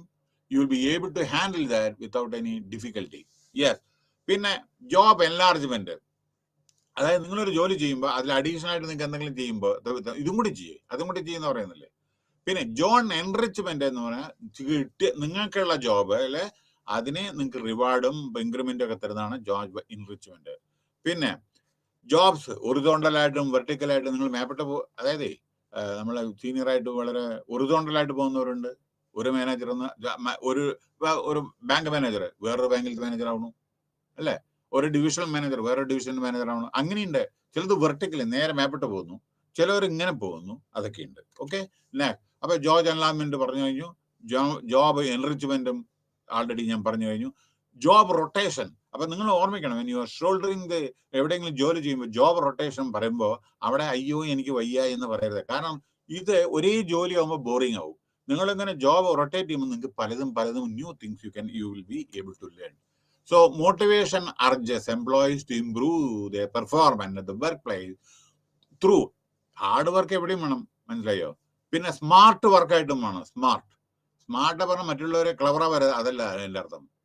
മറ്റുള്ളവരെ കാല് വരുന്ന ഏർപ്പാടല്ല സ്മാർട്ട് വർക്ക് കേട്ടോ. You take them also along with you when they do there. പിന്നെ മറ്റുള്ളവർ ജോലി ചെയ്യുമ്പോൾ അതിനെ അപ്രീഷിയേറ്റ് ചെയ്യുക, എഫിഷ്യൻ്റ് ആയിട്ട് ജോലി ചെയ്യുക. അൾട്ടിമേറ്റ്ലി അതിന്റെ ബെനിഫിറ്റ് നിങ്ങൾക്ക് കിട്ടും. Importance of motivation is very very essential. ഓരോ ഓർഗനൈസേഷൻ നമ്മൾ യങ്ങർ ജനറേഷൻ ആരായിക്കോട്ടെ നമ്മളെ മേപ്പെട്ട് കൊണ്ടുവരണം. അതേമാതിരി അവരുടെ സ്കില്ല് ഇതൊക്കെ ഡെവലപ്പ് ചെയ്യാനും ട്രെയിനിങ്ങും പ്രൊമോഷനും ഇൻക്രിമെന്റും ഒക്കെ കൊടുക്കണം, എന്നാലേ ദേ കൻ ഗ്രോ. പിന്നെ ചിലത് ടാഞ്ചിബിൾ റിസൾട്ട് ഉണ്ട്, കാണാൻ പറ്റുന്നുണ്ട്, അതായത് ഇൻടാഞ്ചിബിൾ ഉണ്ട്, അതാണ് ഈ പ്രൈസ്. ഇതൊക്കെ ടാഞ്ചിബിൾ പറഞ്ഞാൽ ശമ്പളവും മറ്റുള്ള ക്യാഷും മറ്റേതൊക്കെ ഇൻസെന്റീവ്സ്. പിന്നെ സ്മാർട്ടർ ഓർഗനൈസേഷൻ, ഡിസിഷൻ മേക്കിംഗ്. നിങ്ങൾ എവിടെ സ്ഥാനത്തിൽ നിങ്ങൾ ഡിസിഷൻ മേക്കിംഗ് എബിലിറ്റിയാണ് വേണ്ടത്. എംപവർമെന്റ്, അതിന് നിങ്ങളെ എംപവർ ചെയ്യണം, നിങ്ങൾക്ക് അതിന് പവർ തരണം. അതും കമ്പനി ചിലവർക്ക് ഓരോരോ പൊസിഷൻ അനുസരിച്ച്. നോക്കൂ, ഒരു അക്കൗണ്ട് മാനേജർക്ക് ചെക്ക് സൈൻ ചെയ്യാനുള്ള അധികാരം കൊടുക്കുന്നില്ലേ, അപ്പൊ അയാളെ എംപവർ ചെയ്ത് അത് മറ്റുള്ളവർക്ക് പറ്റില്ല. അതെ, ഇപ്പോ അതേമാതിരി HR മാനേജർ റിക്രൂട്ട് ചെയ്യാനുള്ള അധികാരം കൊടുക്കണം, അത് മറ്റുള്ളവർക്ക് പറ്റില്ല. അപ്പൊ അവരെ എംപവർ ചെയ്യാണ് ഓരോരോ കാര്യങ്ങൾക്ക്. സോ ഇതൊക്കെ മോട്ടിവേഷൻ ആണ് to do better things in the life. So അടുത്ത unit 6, nature of group dynamics. Nature of group dynamic, അതിനെ പറ്റിയിട്ടാണ് ഇത് പറയുന്നത്. അതായത് factor, theories and implication of group dynamic. ഇന്ന് നമ്മൾ സിംഗിൾ ആയിട്ടല്ല കമ്പനിയിൽ ജോലി ചെയ്യണം, ഗ്രൂപ്പിലൊക്കെയാണ്. ഇപ്പൊ IT-ലൊക്കെ ഓരോരോ ഗ്രൂപ്പാണ് ഓരോരോ പർട്ടിക്കുലർ പ്രൊജക്ട് ഹാൻഡിൽ ചെയ്യുന്നത്, മനസ്സിലായില്ലേ? അപ്പൊ അതുകൊണ്ട് നമ്മളെ പിന്നെ ഇവിടെ ഒരു കാര്യം എന്താ അറിയോ ഒന്ന് പറയാനുള്ളത്, നമ്മളെ as an individual we are perfect, നമ്മൾ മിടുക്കന്മാരാണ് ഇൻഡിവിജ്വൽ. പക്ഷേ നമ്മളൊരു ഗ്രൂപ്പിൽ വർക്ക് ചെയ്യണ സമയത്ത് നീയോ ഞാനോ എന്നുള്ള അങ്ങോട്ടും ഇങ്ങോട്ടും നമ്മുടെ ഈഗോ പ്രോബ്ലം വരുന്നു. അത് പാടില്ല. Group dynamics very very essential. ഇന്നത്തെ കാലത്ത് പ്രത്യേകിച്ച് group efforts very very essential. ഇപ്പൊ നമ്മുടെ മെട്രോ ടേക്ക് ദ എക്സാമ്പിൾ, എല്ലാവരും കൂടി പ്രവർത്തനമല്ലേ മെട്രോ തന്നെ, അല്ലാണ്ട് ഒരാളുടെ മാത്രം പ്രവർത്തനമാണോ? അല്ലല്ലോ. അപ്പൊ എന്ത് അച്ചീവ് ചെയ്യണം, ഞാൻ പറഞ്ഞല്ലോ പലതും നമ്മുടെ സയന്റിഫിക് അച്ചീവ്മെന്റ് ആയിക്കോട്ടെ എന്തായിക്കോട്ടെ, ഇതെല്ലാം ഗ്രൂപ്പായിട്ടാണ്, ഗ്രൂപ്പ് ഡൈനാമിക്സ് ആണ് ഇതെല്ലാം, ഗ്രൂപ്പായിട്ടാണ് ഇതെല്ലാം പ്രവർത്തനം. So human being continuously struggle with their environment and try to gain control over it. So ഓരോരോ പ്രോഗ്രസിനും ഹ്യൂമൻ നേച്ചറിനും ഇൻഡിവിജ്വലിന്റെ നീഡ് ഓരോരോ എല്ലാവരുടെ സഹകരണ മനോഭാവം വേണം. സഹകരണം ഇല്ലാതെ മേപ്പോട്ട് പോകാൻ പറ്റില്ല. കമ്പനിയിൽ അങ്ങനെ തന്നെ, ജീവിതത്തിലെ അങ്ങനെ തന്നെ. മറ്റുള്ളവരെ നിങ്ങളെ ഹെൽപ്പ് ചെയ്യണം, നിങ്ങൾ മറ്റുള്ളവരെ ഹെൽപ്പ് ചെയ്യണം. So human beings for the security and progress efforts in the direction lead to formation of social organization smartly. അത് വരുന്നുണ്ട്. സബ് ഗ്രൂപ്പ് ഒരു കമ്പനിയിൽ ഒരു ഗ്രൂപ്പ് ഉണ്ടാവും, അത് കഴിഞ്ഞ് വേറൊരു ഗ്രൂപ്പ് ഉണ്ടാവും, ഒക്കെ ഉണ്ടാവും. Found within the organization individual ആയിട്ടുള്ള ഗ്രൂപ്പ് ഉണ്ടാവും, ഓർഗനൈസേഷന്റെ ഗ്രൂപ്പ് ഉണ്ടാവും, ഫോർമൽ ഗ്രൂപ്പ് ഉണ്ടാവും, ഇൻഫോർമൽ ഗ്രൂപ്പ് ഉണ്ടാവും. അങ്ങനെ group set standards or productivity. അങ്ങനെ ഗ്രൂപ്പ് ഓരോ സ്റ്റാൻഡേർഡ് ഫിക്സ് ചെയ്യും ഓരോന്നിനും. ഇന്നത് വേണം, ഈ ഗ്രൂപ്പ് ഇത് വേണം, quality assurance group, quality control group, അങ്ങനെ ഓരോ. അപ്പൊ employee do not act or react individuals but they do as members of the group. അപ്പൊ എല്ലാ ഗ്രൂപ്പും അതെ അൾട്ടിമേറ്റ്ലി കമ്പനിക്ക് വേണ്ടിയിട്ടായിരിക്കണം. Elton Mayo human relation approach is a key theoretical construct intended to establish harmony between formal. എന്താ formal? അതായത് organisation structure. നോക്കൂ, formal പറഞ്ഞാൽ real structure. ഇന്നാള് അയാളുടെ സിഇഒ, താഴെ എക്സിക്യൂട്ടീവ് ഡയറക്ടർ, അല്ലെങ്കിൽ director, executive director, general manager, zonal manager, senior manager, അതേമാതിരി manager, assistant manager. അതാണ് സ്ട്രക്ചർ, ഓർഗനൈസേഷൻ സ്ട്രക്ചർ. ഇൻഫോർമൽ ആയിട്ട് ഇതൊന്നുമില്ലാതെ നമ്മള് ജോലി ചെയ്യുന്ന ചിലര് ഇൻഫോർമൽ ഗ്രൂപ്പ്സ്. അതായത് ഇതൊന്നും ഇല്ലാതെ തന്നെ അവർ തന്നെ ഓരോ പർട്ടിക്കുലർ ടൈമിൽ എല്ലാവരും കൂടി കൂടിയിട്ട് ചെയ്യുന്ന ജോബുണ്ട്. ഇപ്പൊ ഞാൻ പറയട്ടെ, ഒരു മിനിറ്റ്. വെള്ളപ്പൊക്കം വന്നു അല്ലേ? വെള്ളപ്പൊക്കം വരുമ്പോൾ നമ്മൾ ഫോർമൽ ആണോ? ആളുകൾ രക്ഷിക്കുന്നതും മണ്ണിടിച്ചിലും മറ്റതൊക്കെ ഇൻഫോർമൽ ഗ്രൂപ്പാണ്. എല്ലാം കൂടെ ഒത്തിരിച്ചിട്ട് പ്രവർത്തിക്കില്ലത്. അതായത് ഓരോരുത്തർ രക്ഷിക്കലും അതേമാതിരി ആരെങ്കിലും പറഞ്ഞിട്ടാണോ അതൊക്കെ? അതന്നെ. In other words, equilibrium has to be established and maintained in the organization. അപ്പോൾ ഓർഗനൈസേഷന് വേണ്ട കാര്യങ്ങളാണ് ഇതൊക്കെ. സഹകരണ മനോഭാവം, അതേമാതിരി with the groups managers need to understand. അപ്പോ ഒരു കമ്പനിയിലെ മാനേജർമാർക്ക് ഗ്രൂപ്പ് ഡൈനാമിക്സിനെ പറ്റി അറിഞ്ഞിരിക്കണം. എന്താ കാരണം വെച്ചാൽ നമ്മുടെ മെയ് 1 അറിയാലോ, ലേബർ ഡേ. അതിന്റെ എന്താ എംബ്ലം? ഈ കൈയാണ്. എല്ലാവരും കൂടി ഒരുമിച്ച് നിന്നാൽ നമുക്ക് വി ക്യാൻ അച്ചീവ് എവരിതിങ്. നമ്മുടെ സ്വാതന്ത്ര്യം കിട്ടിയത് അങ്ങനെ തന്നെയല്ലേ? അല്ലേ? ഒരാൾ മഹാത്മാഗാന്ധിയുടെ നയം അല്ലേ, അഹിംസാ സിദ്ധാന്തം. പക്ഷെ എല്ലാവരും കൂടി അതിൽ പ്രവർത്തിച്ചുകൊണ്ടല്ലേ നമുക്ക് സ്വാതന്ത്ര്യം കിട്ടിയത്. അതേമാതിരി ഒരു കമ്പനിയുടെ അങ്ങനെ തന്നെയാണ്. എല്ലാവരും കൂടി പ്രവർത്തിച്ചാലേ അതിന്റെ റിസൾട്ട് വരൂ. മനസ്സിലായില്ലേ? അടുത്ത്, nature of group dynamics. So a group can be defined as several individuals who, ഒരു ഗ്രൂപ്പ് പറഞ്ഞാൽ എല്ലാവരും കൂടി ഒരുമിച്ച് വരിക, അക്കംപ്ലിഷ് ചെയ്യുക, എന്താ ടാസ്ക് വെച്ചാൽ അത് ചെയ്യുക. Sociological unit analysis in the study of the ഓർഗനൈസേഷന്റെ ബിഹേവിയർ തന്നെ മാറും. ഏത് ഇത്തരത്തിലുള്ള ഗ്രൂപ്പൊക്കെ ഓരോ ഗ്രൂപ്പ് എന്ന രാഷ്ട്രീയ പാർട്ടി അല്ല കേട്ടോ, കമ്പനിയുടെ ഉള്ളിലുള്ള ഓരോരോ ഗ്രൂപ്പാണത്. മനസ്സിലായില്ലേ? അതായത് ഇപ്പൊ നോക്കോളൂ, മെറ്റീരിയൽ ഡിപ്പാർട്ട്മെന്റ് ഒരു ഗ്രൂപ്പ് ഉണ്ട് ഇല്ലേ? വേറെ പല വിധത്തിലുള്ള ഗ്രൂപ്പ് ഉണ്ട്. അപ്പൊ എല്ലാവരും കൂടി പ്രവർത്തിച്ചാലല്ലേ നമ്മുടെ കമ്പനിയുടെ റോള് എന്താണെന്ന് വെച്ചാൽ ഗോള് അച്ചീവ് ചെയ്യാൻ പറ്റൂ. നമ്മുടെ ആറ്റിറ്റ്യൂഡൽ ആൻഡ് ബിഹേവിയറൽ ക്യാരക്ടറിസ്റ്റിക്സ്, ഒരു ഗ്രൂപ്പിന്റെ ആറ്റിറ്റ്യൂഡും ക്യാരക്ടറിസ്റ്റിക്സും, അതായത് ബിഹേവിയറൽ, അതായത് നമ്മുടെ ഗ്രൂപ്പിന്റെ സ്വഭാവം, അതായത് കമ്പനിക്ക് ഗുണകരമായിട്ട് ആയിരിക്കണം. Further it is concern with the group formation, the structure, process and function. അപ്പോ നമ്മുടെ ഗ്രൂപ്പിന്റെ ഫോർമേഷനും സ്ട്രക്ചറും പ്രോസസ്സും ഫങ്ഷനും ഒക്കെ ഇതെന്തിനു വേണ്ടിയിട്ട് നിലകൊള്ളുന്നത്, അവർ എന്താ പ്രവർത്തിക്കുന്നത്, എന്താണ് പ്രയോജനം, അതിന്റെ പ്രോസസ്സ് എന്താണ്, ഇതൊക്കെ നമ്മൾ ആരായണം. Social psychologist Kurt Lewin coined and popularized the term group dynamics in 1930 ഈ കുർത്ത് ലെവിൻ ഇത് പോപ്പുലറൈസ് ചെയ്ത്. അതേമാതിരി have been attached to the normative view is that group dynamics described how a group should be organized and conducted. Another view is that group dynamic consists of a set of techniques like ഗ്രൂപ്പിൽ പറഞ്ഞ role playing ഉണ്ട്, brain storming ഉണ്ട്, sensitivity training ഉണ്ട്. അതായത് എന്താണ് role play പറഞ്ഞ നിങ്ങൾ ആ സ്ഥാനത്തിരിക്കുമ്പോൾ നിങ്ങൾ എങ്ങനെ പെരുമാറുക? അതെ, ഒരു ഇപ്പൊ ചെയർമാന്റെ നമ്മളെപ്പോഴും കുറ്റം പറയുമല്ലോ, പക്ഷെ നിങ്ങൾ ആ സ്ഥാനത്ത് വെച്ചാൽ നിങ്ങൾ എങ്ങനെ പെരുമാറുക? അതാണ് ഇത്. പിന്നെ ഓക്കെ, യെസ്. പിന്നെ ഗ്രൂപ്പ് ബ്രെയിൻ സ്റ്റോമിങ് പറഞ്ഞാൽ നമ്മളെ ഒരു ഇഷ്യൂ ഉണ്ടെങ്കിൽ അതിന് നമ്മൾ നിങ്ങൾ ആലോചിക്കുക, ഞാനും ആലോചിക്കുക, വേറുള്ളവർ ആലോചിക്കുക, എന്നിട്ട് അൾട്ടിമേറ്റ്ലി ഇത് വരിക, പിന്നെ അതിന്റെ ഒരു റിസൾട്ട് പ്രൊഡ്യൂസ് ചെയ്യുക. ഓക്കെ, പിന്നെ വേറൊന്ന്, ഒരു സെക്കൻഡ്. Yes, okay. പിന്നെ yes, including their formation, structure, process, the group dynamic related to the internal. Okay, yes, group including their formation, structure, process, and function. The present unit discuss the group dynamic in this perspective. Okay, now meaning the term group dynamic continues two terms, group and dynamic. Group and dynamics are different. Group is generally a collectively of two. Collectivity ഒരു 2 പേരും കൂടിയതാണ് ഒരു group or more. Dynamics comes from a Greek word meaning force. The group dynamic refers to the interaction of forces between group members in a social situation. Group dynamics encompasses the dynamics of interaction pattern. എല്ലാവരും കൂടി interact ചെയ്യുന്നതാണ് group. The following are the objectives and principles of the group dynamic. Objective. എന്താണ് group dynamic? Identify, ഒരു problem നമ്മൾ analyse ചെയ്യുക, identify ചെയ്യുക, അതെങ്ങനെ problem solve ചെയ്യണം ചെയ്യുക, എന്താണ് അതിന്റെ ഇമ്പാക്ട് നോക്കുക, അതിന്റെ ഡെവലപ്മെന്റ് നോക്കുക. പക്ഷേ നമ്മൾ ഒരു ഗ്രൂപ്പിൽ വർക്ക് ചെയ്യുമ്പോൾ നമുക്ക് സ്കില്ല് വേണം, ഒരേ ലെവലിലുള്ള ആളുകളായിരിക്കണം, സ്കില്ലുള്ള ആളുകളായിരിക്കണം, ഇമ്പ്രൂവ്മെന്റിന് വേണ്ടി ശ്രമിക്കണം, ഇൻഡിവിജ്വലായിട്ടും ഗ്രൂപ്പായിട്ടും നന്നായിട്ട് പെർഫോം ചെയ്യണം, നല്ല ടെക്നിക്സ് അപ്ലൈ ചെയ്യണം. എന്താണ് ഗോള്, അത് അച്ചീവ് ചെയ്യണം ഗ്രൂപ്പിന്റെ പരമ ഒരു ധർമ്മം. പിന്നെ എന്നാണ് ഓർഗനൈസേഷൻ സക്സസ്ഫുൾ ആകാൻ പറ്റും. എന്താണ് ഗ്രൂപ്പ് ഡൈനാമിക്സിന്റെ പ്രിൻസിപ്പിൾ?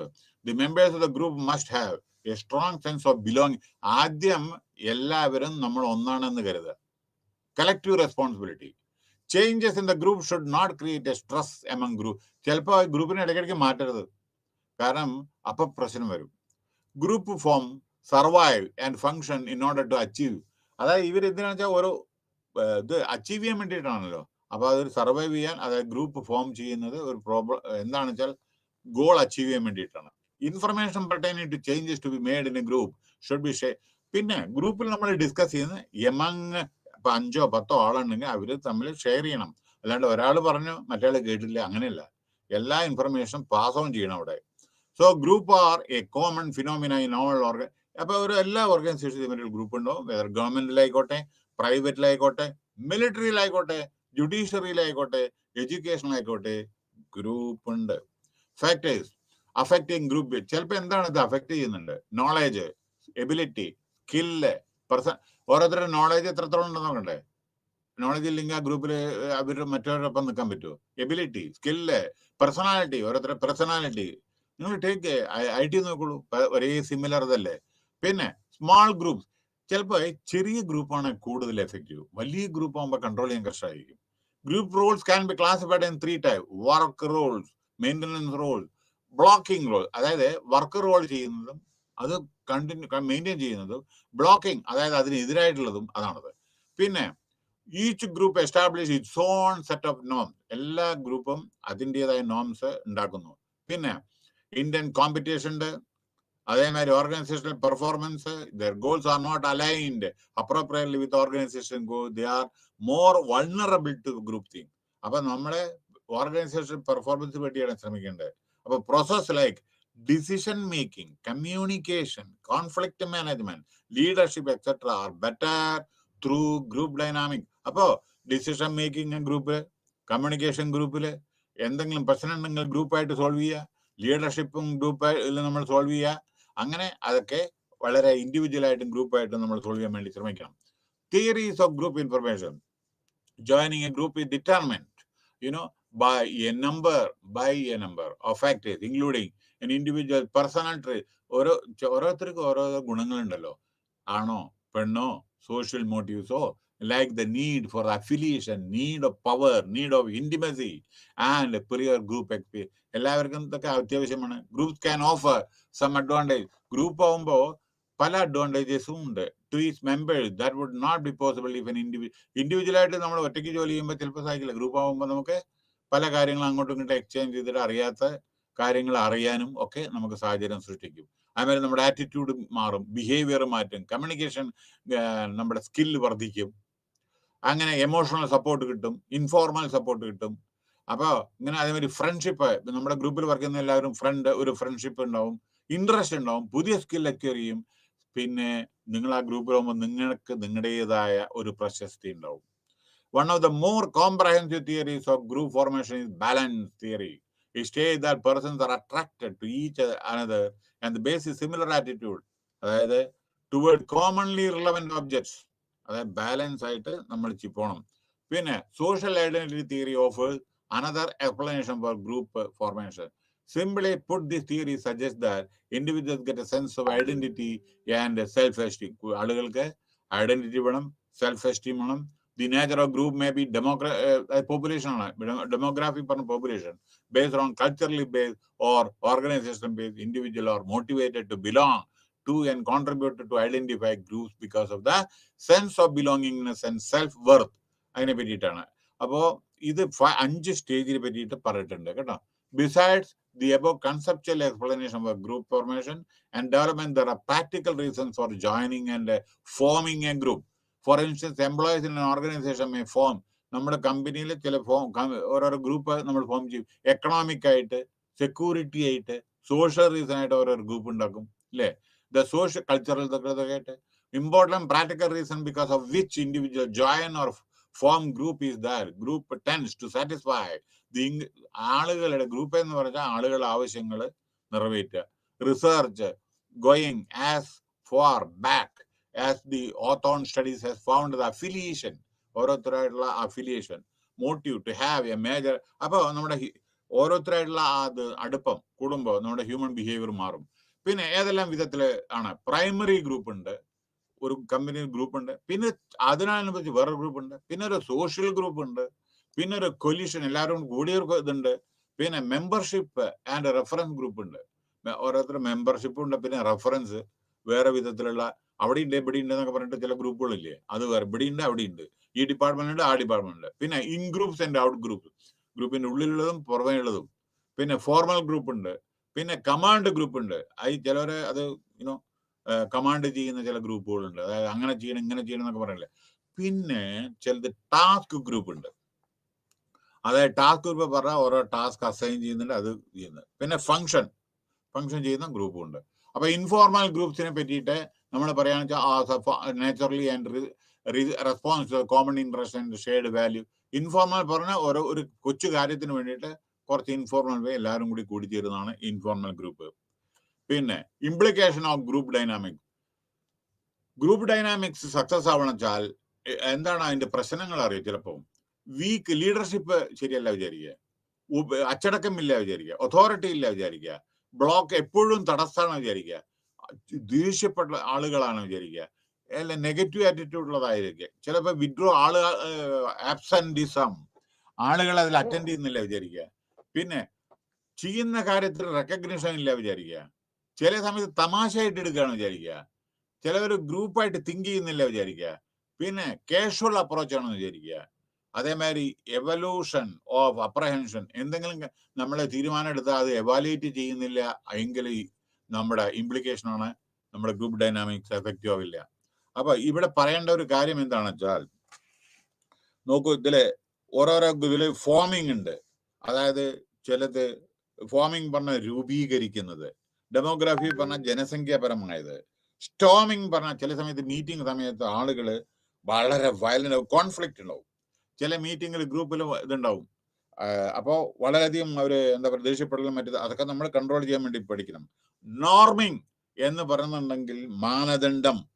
പെർഫോമിംഗ് പറയാൻ നിങ്ങൾക്ക് അറിയാം. അഡ്ജേണിങ് ചില സമയത്ത് എന്ത് പറ്ററിയോ, നമുക്ക് നീട്ടി വെക്കേണ്ടി വരും ചില സമയത്ത്. അതായത് ചില കാര്യങ്ങള് ഡിസിഷൻ എടുക്കാൻ പറ്റാതെ വരും ചിലത്. അപ്പൊ അതുകൊണ്ട് നമ്മൾ പെട്ടെന്ന് പിന്നെ മാറ്റി വെക്കുക.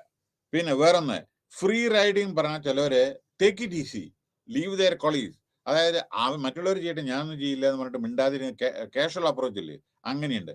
പിന്നെ എവാലുവേഷൻ ഓഫ് അപ്രഹെൻഷൻ, അതെന്താണെന്ന് വെച്ചാൽ team member perception can also create a negative group dynamics. So evaluation apprehension happens when people feel that they are being judged in a unruly harsh manner. അതേമാതിരി ബൈ ചിലപ്പോൾ മറ്റുള്ള ഗ്രൂപ്പ് മെമ്പേഴ്സും ഹാർഷായിട്ട് ചില സമയത്ത് പെരുമാറാ വിചാരിക്കുക. അപ്പൊ നമ്മുടെ ഒപ്പീനിയൻകളെല്ലാം ചില സമയത്ത് മാറും. ഓക്കെ, ഇതാണ് എവാലുവേഷന്റെ ഇതില് ഞാൻ പറയുന്നത്. പിന്നെ ചില ഈ ജോക്കർ കാഷ്വലായിട്ട് ചിലവരുണ്ടല്ലോ, എന്ത് പറഞ്ഞാലും തമാശ പറയുന്നവര്. പിന്നെ ഇവിടെ അഗ്രഷർ എന്ന് പറഞ്ഞാൽ ഓഫ് വൺ ഡിസഗ്രി, ആര് പറഞ്ഞാലും കേൾക്കില്ല. അതായത് അവര് പറയുന്നതാണ് ശരി, മറ്റുള്ളവർ പറയുന്നത് ശരിയല്ല. ഇൻഅപ്രോപ്രിയേറ്റ് ഔട്ട്സ്പോക്കൺ ആയിട്ട് ചിലവരുണ്ടാവും, വളരെ കലഹിക്കുന്നതും ഒരു മീറ്റിങ്ങിലാവുമ്പോൾ അവരെന്നെ പറയുന്നതും തെറി പറയുന്നതും ഒക്കെ ചിലപ്പോൾ കാണാമല്ലോ നമ്മുടെ അസംബ്ലിയിലൊക്കെ പാർലമെന്റിലൊക്കെ പറഞ്ഞുകൊണ്ടേയിരിക്കും. എന്തിനാ പറയണമെന്നും അവർക്ക് തന്നെ അറിയില്ല. പിന്നെ നെഗേറ്റർ പറയുന്ന പറഞ്ഞാൽ ഓഫ് വൺ ക്രിട്ടിക്കൽ, അതായത് നമ്മൾ എന്ത് പറഞ്ഞാലും അതിന് അറിയല്ലോ, ക്രിറ്റിസിസം വളരെ ഈസി ആണല്ലോ കാര്യങ്ങള്. അപ്പൊ നമ്മൾ ക്രിറ്റിസിസം അതുണ്ട്, അങ്ങനെയുണ്ട് ചിലർ ഓരോ ഗ്രൂപ്പില്. വിഡ്രോയർ എന്ന് പറഞ്ഞിട്ടുണ്ടെങ്കിൽ person does not participate in the discussion. ചില ഗ്രൂപ്പിൽ ഡിസ്കസ് ചെയ്യാൻ അവരില്ല, ആളുകൾ അറ്റൻഡ് ചെയ്യില്ല, അവര് ചിലപ്പോൾ അറ്റൻഡ് ചെയ്യില്ല. പിന്നെ വേറൊന്ന്, recognition seeker group member is boosting, അതായത് ചിലവർക്ക് എന്തുണ്ടറിയോ, ഡോമിനേറ്റ് ചെയ്യുന്ന ചിലരുണ്ട്. റെക്കഗ്നീഷൻ, ഞാനാണ് വലുത് എന്ന് പറയുന്ന അങ്ങനെയുണ്ട്. പിന്നെ ജോക്കറെ ആൾറെഡി ഞാൻ പറഞ്ഞു. പിന്നെ ഫ്രീ റൈഡിങ് എന്ന് പറഞ്ഞാൽ അത് ഞാൻ ആൾറെഡി പറഞ്ഞു, എവാലുവേഷനെ പറ്റിയിട്ടും ഞാൻ പറഞ്ഞു കഴിഞ്ഞു. ഓക്കെ, അപ്പോ വേറൊന്ന് അടുത്തത്, a group is a conclusion ആണ് crucial component of an organisation. Group ഉണ്ട്, എല്ലാ ഓർഗനൈസേഷൻ ഗ്രൂപ്പ് ഉണ്ട്, ഗവൺമെന്റിലുണ്ട്, പ്രൈവറ്റിലും ഉണ്ട്, ഓരോരോ ഗ്രൂപ്പ് ഉണ്ടാവും. പല വിധത്തിലുള്ള ഗ്രൂപ്പാണ്. നിങ്ങൾ നോക്കൂ, മെറ്റീരിയൽ ഡിപ്പാർട്ട്മെന്റ് ഒരു ഗ്രൂപ്പാണ്, ഫൈനാൻസ് ഗ്രൂപ്പാണ്, മാർക്കറ്റിംഗ് ഒരു ഗ്രൂപ്പാണ്, പ്രൊഡക്ഷൻ വേറൊരു ഗ്രൂപ്പാണ്, അങ്ങനെ കോർപ്പറേറ്റ് പ്ലാനിങ് വേറൊരു ഗ്രൂപ്പാണ്, സെക്രട്ടേറിയൽ വേറൊരു ഇങ്ങനെയൊക്കെ പലതുണ്ട്. അപ്പൊ ഗ്രൂപ്പ്സ് വളരെ എസെൻഷ്യൽ ആണ്, അവരൊക്കെ കൂടി ആണ് പ്രവർത്തിക്കുന്നത്. അത് കൂടാതെ നമ്മുടെ ട്രേഡ് യൂണിയൻ അതും ഗ്രൂപ്പാണ്. So group effectively influence individuals and organizational development. Group നമ്മുടെ ഇൻഡിവിജ്വലിനെ, ആ ഗ്രൂപ്പ് ഇൻഡിവിജ്വലിനെ ഇൻഫ്ലുവൻസ് ചെയ്യുന്നു അല്ലേ. ഗ്രൂപ്പ് നമ്മുടെ ട്രേഡ് യൂണിയൻ ഇൻഡിവിജ്വൽസിനെ ഇത് ചെയ്യുന്നില്ലേ, ട്രേഡ് യൂണിയൻ ഇതല്ലേ. അപ്പൊ അത് ഇൻഡിവിജ്വൽസിന്റെ അല്ലേ അവര് മെമ്പേഴ്സ്. ആൻഡ് ഓർഗനൈസേഷൻ ഡെവലപ്മെന്റ്, അപ്പൊ ഇതൊക്കെ പല കാര്യങ്ങളിലും ഡെവലപ്മെന്റ്, ഓർഗനൈസേഷൻ ഡെവലപ്മെന്റിന് വേണ്ടി ഇതൊക്കെ അത്യാവശ്യമാണ്. ഈവൻ യൂണിയന് ആവശ്യമാണ്. എന്താ കാരണം, യൂണിയന് നമ്മുടെ എന്തെങ്കിലും പൈസ പോകുന്നുണ്ടോ, കമ്പനിക്ക് എന്ത് നഷ്ടമുണ്ടോ നോക്കുന്നതാണ് ഇതാണ് നമ്മുടെ യൂണിയൻ. അങ്ങനെ നമ്മൾ തള്ളിക്കളയാൻ പാടില്ല. എന്തെങ്കിലും അനാവശ്യമായിട്ടോ മിസ്അപ്രോപ്രിയേഷൻ ഓഫ് ഫണ്ട്സോ മിഷനറി വാങ്ങുക, ഇൻസ്റ്റാൾ ചെയ്യാതിരിക്കുക, അതൊക്കെ നോക്കുന്നതാണ് നമ്മുടെ യൂണിയൻ. സോ മാത്രമല്ല അവരുടെ എംപ്ലോയീസിന്റെ വെൽഫെയർ നോക്കുന്നതാണ്. So they are extremely significant to the understanding of the organisation behaviour. Okay, പിന്നെ the term group dynamic contain 2 terms. ഒന്ന് ഗ്രൂപ്പ് ആൻഡ് ഡൈനാമിക്, രണ്ട് ഞാൻ പറഞ്ഞു. ഗ്രൂപ്പ് ഈസ് ജനറലി ഈ collectivity of 2 or more person. Group പറഞ്ഞാൽ ഒന്നോ Greek word meaning force or forces. The group dynamic refers to the interaction of forces between group members in a social situation. Okay, അപ്പോൾ the success or failure of a group depend. അപ്പോൾ ചിലപ്പോൾ success ഉണ്ടാവും, ചിലപ്പോൾ failure ഒക്കെ ഉണ്ടാവും ഗ്രൂപ്പിലേക്ക് കേട്ടോ. അപ്പൊ അതായത് വിധത്തിൽ നമ്മൾ എടുക്കണം. അപ്പൊ joining a group is also determine by a number of factors. നമ്മളൊരു ഗ്രൂപ്പിൽ ജോയിൻ ചെയ്യുന്നതിന് മുമ്പേ തന്നെ ഓർക്കണം അതുകൊണ്ടുള്ള പ്രയോജനം എന്താണ്, നമ്മുടെ ഡ്യൂട്ടി എന്താണ്. There are different types of groups and such as ചെറിയ, പിന്നെ ചില ഗ്രൂപ്പ് ഉണ്ട്. ചെറിയ ഗ്രൂപ്പ് ഈസിയാണ് കേട്ടോ, ചെറിയ ഗ്രൂപ്പ് ഈസിയാണ്. പിന്നെ അത് കഴിഞ്ഞ് ലാർജർ ഗ്രൂപ്പ് ഉണ്ട്. പിന്നെ പ്രൈമറി ഗ്രൂപ്പ് ഉണ്ട്, ആദ്യം ഉടലെടുക്കുന്ന ചെറിയ ഗ്രൂപ്പ്. ലാർജർ ഗ്രൂപ്പിനെ കൺട്രോൾ ചെയ്യാൻ കഷ്ടമാണ്. അവിടെയാണ് ആളുകളുടെ ഡിഫറൻസ് ഒപ്പീനിയൻ പോലെ. കൊലീഷൻ, അവരിൽ നിന്നും ഇവരിൽ നിന്നും ഒക്കെ കൂടി എടുത്തിട്ട്. പിന്നെ ഫോർമൽ ആയിട്ടുണ്ട്, അത് സ്ട്രക്ചേർഡ് ആയിട്ടുള്ള ഇതാണ്.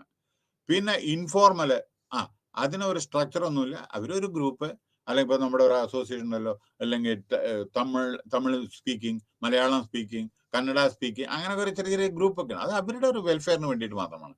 സോ അതെല്ലാം അത്യാവശ്യമാണ്.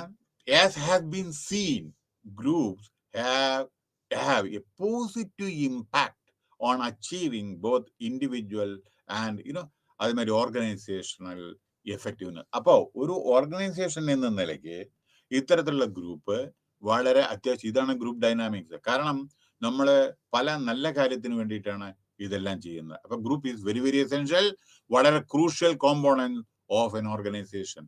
Groups are found in each and every organization. So it is very essential. We have to effectively, work as a group in an organization for making progress of that particular organization. Thank you very much.